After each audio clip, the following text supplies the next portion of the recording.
Good morning. If you would open up your Bibles to 2 Samuel chapter 23 verses 11 and 12.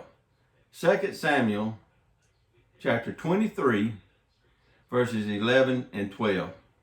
Well, tomorrow's Memorial Day, a day that is set aside by our nation to honor the men and women who have died serving this country. So today, I want us to take a look at a soldier.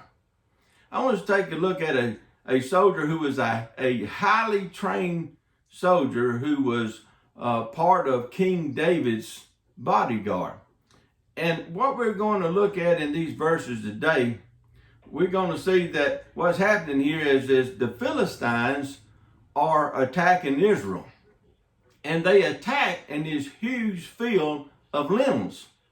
And when the Philistines attacked, all the people ran except for one. One person stayed, and his name is Shammah. Shammah was one of those highly trained soldiers who was part of King David's bodyguard. He took a stand in a field of lentils, and he defeated the Philistines all by himself, and he won a great victory for God. Many years ago, I heard a preacher who was preaching on these verses, and he said, Shammah is giving us a good lesson on how to stay in the pea patch. Well, listen, I always had a hard time staying in the pea patch. But now, what we're going to learn in this story today is that there is a time to take a stand and fight when everybody else is running. So let's read here in 2 Samuel chapter 23, verses 11 and 12. And it says, And after him was Shammah, the son of Agee, the Hararite, and the Philistines were gathered together into a troop, where was a piece of ground full of lentils, and the people fled from the Philistines. But he stood in the midst of the ground and defended it, and slew the Philistines, and the Lord wrought a great victory. Now, I want you to notice something here. I want you to notice when the enemy comes. I want you to pay attention to the day and the time that the Philistines decided to attack Israel. They came during a time of harvest. The people were out in the fields picking peas, picking these lentils. So they came when they were a harvest time. They came when the economy was really good. They came when all the people were working. They attacked at a time when the harvest and the economy was great. Does that sound familiar? Does that sound familiar as to what's happening in America in the past 3 months? The economy was great. More people were working than ever. Times was really good. The harvest was great. The economy was really good. And then what happened? The enemy attacked. The enemy attacked by way of a virus. People were busy working. The economy was great. Then all of a sudden, there was an attack. You see, the Philistines attacked when most of the people were preoccupied. Their lives were just normal, going about their daily business. Life has been good. They're working hard. It was a time when they were really bringing in a great harvest, a good economy, and the people were just busy going about life, and they were not prepared for this. They were not prepared for this attack on the Philistines, and they were caught off guard. They were just going about life because this was a good time for them. They were getting in a great harvest. The economy was wonderful. They were caught off guard by this, and since they was caught off guard, they were easily defeated. Listen, folks, America was not prepared for this attack that came by the way of a virus. They were not prepared, just like the people of Israel was not prepared that day in that field of lentils. I mean, who would have ever thought that China would allow people to come and go knowing that this virus was going to spread all over the world and even bring this great nation that we live in today to a halt? Who would have ever thought that would happen? Just like the attack in the pea patch. Many times the enemy comes when the harvest is great, when the economy is good, when people are out working hard in the field. You see, the Philistines, they picked this perfect time. They sat back and watched. And they said, this is the perfect time for us to attack Israel. They're all working. They're all in the field. The harvest is great. The economy is good. We can catch them off guard, and we're going to attack them right now. Folks, that's exactly what has happened to America today. And many times, the enemy will attack when we're trying to do good things. The enemy will attack when we're trying to do good things for the Lord. You know, we have a certain group of politicians in Washington, D.C. that they are fighting against everything that the Bible stands for. Anything that is good, they don't like it. And now they're starting to lose ground. They're starting to lose ground. They're starting to lose support. And guess what? There's an election coming up this year. And then what happened? We are attacked. The enemy attacked by the way of this virus. You see, the enemy likes to attack when things are going good. There's been some good things happening coming out of Washington, D.C. here in the past 2 or 3 years, and good things are taking place. A lot of good bills are being passed. A lot of good judges been put into place. A lot of good things are happening in America, and they didn't like it. They didn't like it. And we were attacked. Could be just a coincidence, I don't know. But now, why did the enemy come against Israel that day? What was the reasons that the Philistines attacked the Israelites? They attacked for 3 reasons. Now, I want y'all to pay close attention to this. These 3 reasons. The first reason was to cause casualties. The second reason was to cause fear. And the third reason was to destroy their crops. You remember they would come in when the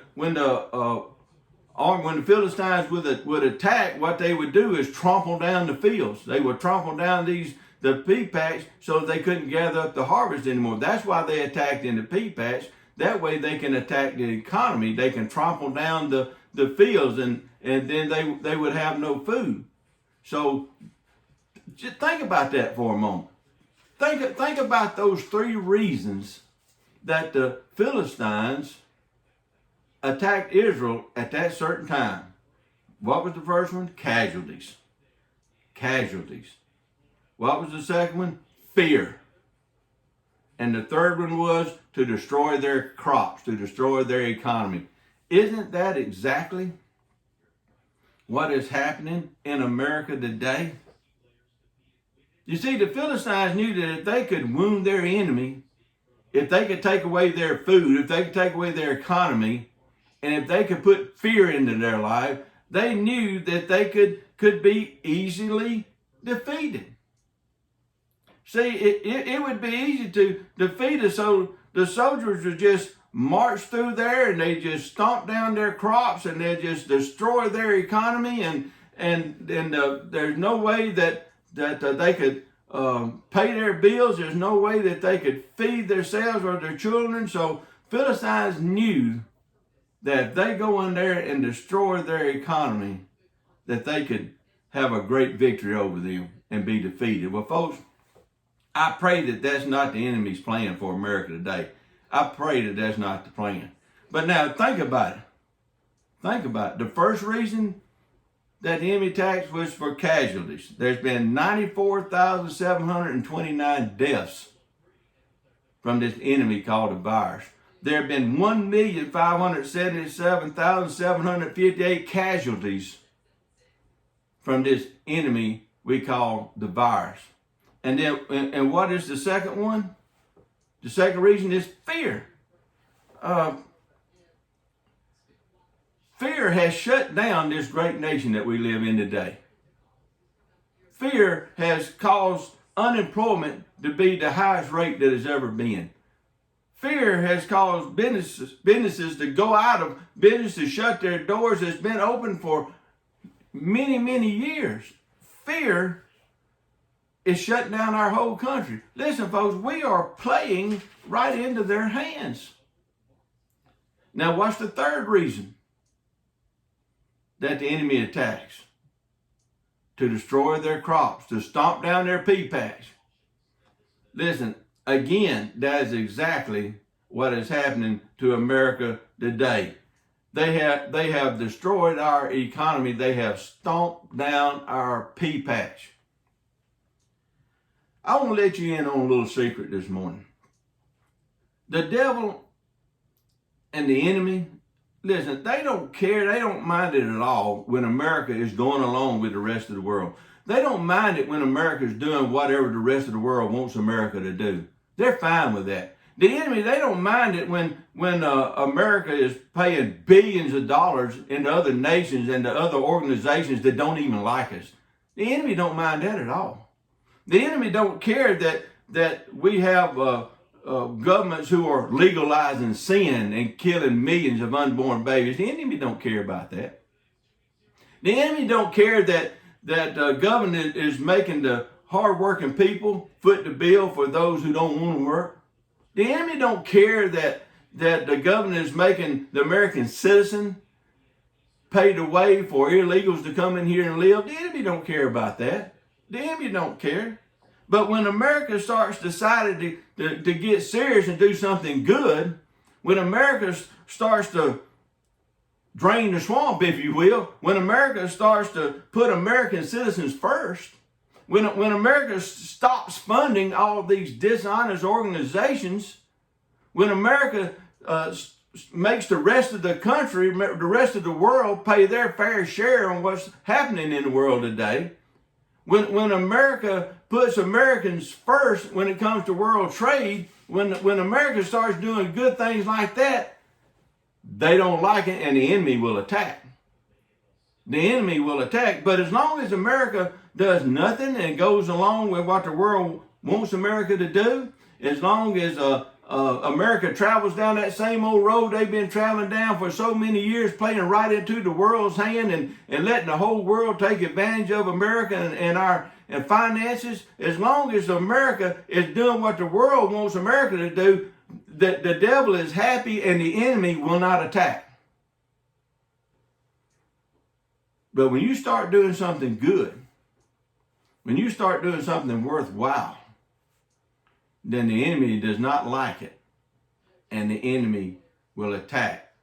And the enemy has attacked America by the way of a virus. Is it a coincidence? I don't know. I don't know. But I believe that the majority of the people in America are ready to take a stand in the pea patch, just like Shammah did. In 2 Samuel chapter 23 and verse 12 tells us that Shammah stood. He stood his ground. He stood his ground and he did not run. See, he understood that Shammah believed that there are some things that are worth fighting for. And he knew that he needed to protect that pea patch, because that pea patch is what would keep them alive. That pea patch was their economy. So Shammah knew that he had to take a stand. Some things are just worth fighting for. Listen, folks, I believe that there's many Americans today who are willing to take a stand as well and believe that there are some things that are worth fighting for. Listen, we can't just stand back and watch. We just can't continue to hide in our homes. We just can't sit back and watch people lose their job and watch the economy crash and watch our nation fall. We just can't sit back. What do you think? What do you think? Should we just run away and hide while the enemy tramples down our pea patch? Should we just sit back and watch and let the enemy destroy us? Or should we take a stand? There are people in the United States right now today who are fighting against their own governors, trying to open up a business before they lose everything. The governors will not let them open, and they are at a point to where they're going to lose all they've ever had and everything they've ever worked for. but many of them are ready to take a stand in their pea patch. They're ready to take a stand and open up their businesses so they won't lose them, so they can put people back to work, so they can provide for their families. You see, folks, there's some things that are worth fighting for. Sometimes we just need to take a stand. Again, why did Shammah fight? Because he knew without food the people would die. He knew that, you remember, they come in and they would stomp down the crops and they wouldn't have any food. They would destroy the economy. Shammah knew that if he allowed the enemy to destroy the economy, the people would be so easily defeated. So he knew that he had to take a stand in his pea patch and protect it. And verse 12 tells us that Shammah slew the enemy of God. If he would have ran like all the others, then they would have lost the pea patch. They would have lost the economy. You see, that's what's happening. We have had so many politicians and so many people who have run. They run from this enemy, and they run in fear. And what has happened? Look at the casualties that has happened because they've run. Look at the fear that has come across America because they run. Look at how they have destroyed our crops, our economy, because they have run. Listen, folks, I am so thankful for the leaders that we have in Washington, D.C. that didn't run, and they're trying their best to take a stand against this enemy called the virus. They're trying to take a stand in the pea patch. They're trying to protect our people. They're trying to protect American citizens, and they're trying to save the economy at the same time. Folks, we need to pray for those. Pray for those that are not running. Pray for those who are taking a stand and trying to put the American people first, their safety first, and the economy back to work to save lives and stop this country from going down further than what it already has. Okay. The end of verse 12 says, and the Lord wrought a great victory. God is the one who gave Shammah the ability to fight against the Philistines, and God is the one that gave him the courage to be able to stand in that field alone and fight this battle. Listen, folks, we need to pray for our leaders who are fighting against this enemy who has came by the way of a virus. As long as we stay faithful to God, God will fight our battles for us. Do you know why God saved that field of lentils? He saved it because God had one person who was willing to take a stand and save that pea patch, to save that economy. Sometimes the best way to figure out what's going on in the world, the best way to figure out why things are the way they are and how things are going to turn out, sometimes the best way to figure that out is to look back into history. Look back to what has happened in the past. So here we are, thousands of years ago, in 2 Samuel, and the Philistines are attacking Israel. And what 3 reasons did they have to attack at that particular certain time? The first one was what? To cause casualties. The second one was to cause fear. And the third one was to destroy their crops, to stomp down their crops, destroy the economy. Wake up, America. That is exactly what is happening in America today. The enemy has attacked by way of virus. This virus coming at this particular time, is that a coincidence? This virus coming at a time when everybody was in the fields with a huge harvest, when America was having a great harvest, the economy was the best it's ever been. Is that a coincidence that this virus hit? Is it a coincidence that this virus hit when we're trying to do so many good things in America today because things are changing for the better? because America is putting the citizens of America first instead of the rest of the world. Is it a coincidence that this virus hit then? Is it a coincidence that this virus hit at a time to destroy everything that people's lives with fear and with all these casualties and all these deaths? All these things are happening to us today when things were going in such a positive direction. Is that a coincidence? Maybe so. Maybe so. God knows. God knows what's going on. God is still on the throne. God is still in control.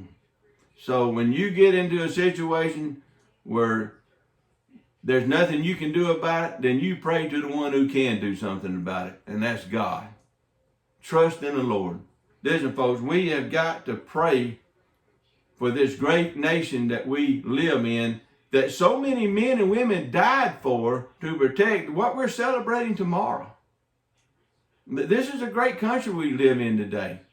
And it's time for all of us to take a stand in the pea patch and stop running and start fighting back this battle and win America back.